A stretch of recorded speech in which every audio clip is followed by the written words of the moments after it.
I put in my first PhD in 1980, and I had three of the most prominent education researchers in the country examining me.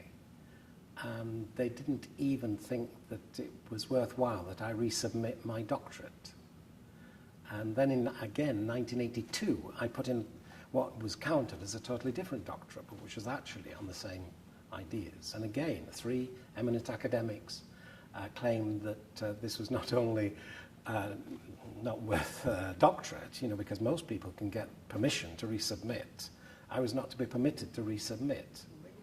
And the university wrote to me to say that under no circumstances could I question the competence of my examiners once they'd been appointed. Now, that actually offended me more than the judgment that I wasn't to be awarded the doctorate. It was the feeling that I was not being permitted to question the judgments. Now, what happened then was that I started to develop a very successful track record of successful supervisions of doctorates of my own. And then my own students started to pressurize me, this was about 1998, to put in another doctorate. And I did that in 1999.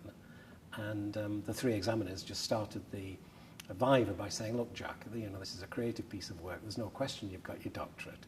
Now let's have a good conversation. And by then, I think that the ideas have become much more acceptable than they were when I first put forward them, in 1980 and 82. But I was very pleased that in the doctorate that went through, I included the 1980 and 82 doctorates that had been failed, so that you'll see that the ideas which were rejected early on were then accepted.